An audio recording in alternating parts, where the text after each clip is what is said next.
BJP दोबारा election जीत चुकी है। असेंबली इलेक्शन में बीजेपी ने बहुत बड़ी कामयाबी हासिल की है। जो चीज समझ आती है कि कांग्रेस के पास सिर्फ तेलंगाना रह गया है, तो जालिमों मोदी आ गया है।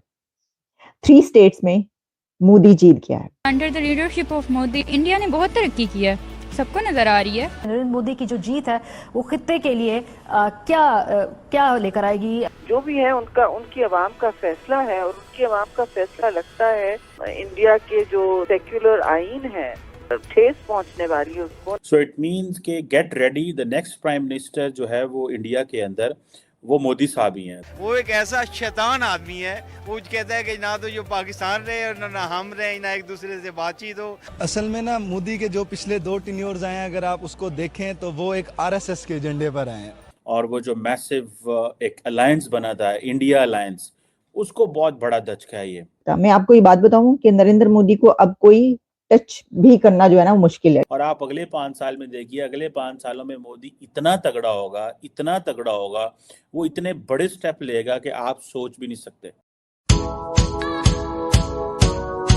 जय हिंद दोस्तों, मध्य प्रदेश, राजस्थान और छत्तीसगढ़ में भाजपा की इस ऐतिहासिक जीत पर पीएम मोदी ने ट्वीट कर देशवासियों को धन्यवाद कहा। पीएम मोदी ने ट्वीट में कहा कि जनता जनार्दन को नमन। मध्य प्रदेश, राजस्थान और छत्तीसगढ़ के चुनाव परिणाम बता रहे हैं कि भारत की जनता का भरोसा सिर्फ और सिर्फ सुशासन और विकास की राजनीति में है। उनका भरोसा भाजपा में है। भाजपा पर अपना स्नेह, विश्वास और आशीर्वाद बरसाने के लिए मैं इन सभी राज्यों के परियोजनों का, विशेषकर माताओं, बहनों, बेटियों का, हमारे युवा वोटर्स का हृदय से धन्यवाद करता हूं। पीएम मोदी ने आगे लिखा कि मैं इन्हें विश्वास दिलाता हूं कि आपके कल्याण के लिए हम निरंतर अथक परिश्रम करते रहेंगे। इस अवसर पर पार्टी के सभी परिश्रमी कार्यकर्ताओं का विशेष रूप से आभार। आप सभी ने अद्भुत मिसाल पेश की है। भाजपा की विकास और गरीब कल्याण की नीतियों को आपने जिस तरह से लोगों के बीच पहुंचाया, उसकी जितनी भी प्रशंसा की जाए वो कम है। हम विकसित भारत के लक्ष्य को लेकर आगे बढ़ रहे हैं। हमें न रुकना है, न थकना है। हमें भारत को विजयी बनाना है। आज इस दिशा में मिलकर हमने एक सशक्त कदम उठाया है। वहीं मध्य प्रदेश, राजस्थान और छत्तीसगढ़ में भाजपा की इस ऐतिहासिक जीत पर पाकिस्तानी मीडिया सदमे में है। असेंबली इलेक्शन में इंडिया की रूलिंग पार्टी बीजेपी ने बहुत बड़ी कामयाबी हासिल की है, और उसके रिजल्ट के तौर पर इस वक्त नरेंद्र मोदी की पार्टी 3 स्टेट्स में जीत चुकी है। और जो रिजल्ट्स आ रहे हैं उसमें उनका मार्जिन कांग्रेस से बहुत ज्यादा है, तो यानी कि कांग्रेस बढ़ गई। अब ये जो मैंने लफ्ज बोला कांग्रेस बढ़ गई, तो कांग्रेस वाले बिल्कुल नाराज ना हो। दरअसल ये इस वक्त पाकिस्तान में लफ्ज चल रहा है बढ़ गई, जो कि एक पॉलिटिशियन है जिन्होंने जब ये अपने एक उसके दौरान बोला तो फिर ये चल ही पड़ा, सारा चल सो चल हो पड़ा।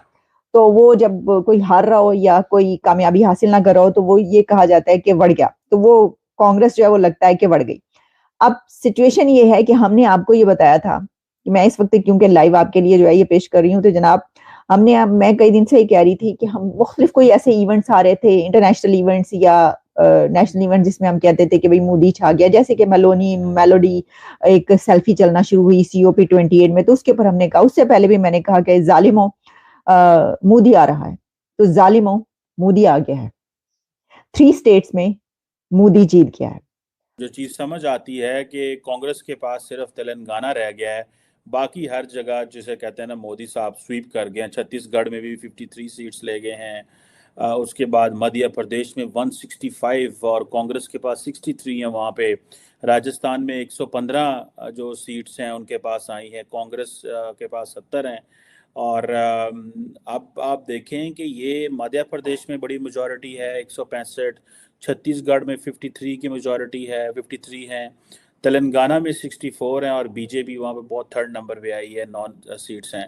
सो इट मीन्स के get ready, the next prime minister जो है वो इंडिया के अंदर वो मोदी साहब ही हैं। तो वो मोदी साहब एक लफ्ज़ बोलते हैं, तो दोस्तों, तो वो जो दोस्तों तैयार हो जाओ, भारत के जो वज़ीर आज़म हैं वो नेक्स्ट नरेंद्र मोदी ही हैं। राजस्थान के लोगों ने कांग्रेस को रिजेक्ट कर दिया, और मतलब एक बड़े पैमाने पे दिस इज़ अ बिग, ठीक है जी, ये बहुत बड़ी मैसिव विक्ट्री है। और वो जो मैसिव एक अलायंस बना था, इंडिया अलायंस, उसको बहुत बड़ा धचका है ये। कि जो कैंडिडेट्स हैं उनकी खुशियां जो हैं वो समाई नहीं जा रही, यानी जगह जगह पर जश्न चल रहा है इस वक्त इंडिया में। और बीजेपी के जो पॉलिटिशियंस हैं और जो लीडर्स हैं वो इस वक्त वहां पर जश्न मना रहे हैं। अब देखिए, इसमें एक और चीज चल रही है और वो ये है कि जहां पर ये सेलिब्रेशंस हो रही हैं तो वहां पर ये बात कही जा रही है कि मोदी है तो मुमकिन है। ठीक है जी, ये जो एक इस वक्त रिजल्ट की बात कही जा रही है कि ये जो एक सिलेक्शन यानी इलेक्शन में एक इतनी बड़ी जीत है, तो उस पर ये कहा जा रहा है कि क्योंकि जो मोदी साहब हैं उनकी जो लीडरशिप है और जो इस वक्त उनका करिश्मा है और जिस तरीके से वो कंट्री को इतना आगे लेकर गए हैं कि प्राइम मिनिस्टर नरेंद्र मोदी ने कहा कि मैं इसको 5th लार्जेस्ट इकोनॉमी बनाकर दिखाऊंगा, तो उन्होंने 5th लार्जेस्ट इकोनॉमी बनाकर दिखा दिया। वो कह रहे हैं कि अब मैं अपने इस कंट्री को 3rd लार्जेस्ट इकोनॉमी बनाकर दिखाऊंगा, तो वो 3rd लार्जेस्ट इकोनॉमी बनाने की तरफ जो है जा रहे हैं। तो ये सारा जो सिलसिला है ये हमें ये बताता है कि ये जो लीड मिल रही है या ये जो एक जीत की खबरें आ रही हैं, तो इससे ये पता चलता है कि दरअसल ये प्राइम मिनिस्टर नरेंद्र मोदी की जो एफर्ट्स हैं या जो उनकी लीडरशिप है उसकी बिना पर ये जीत है।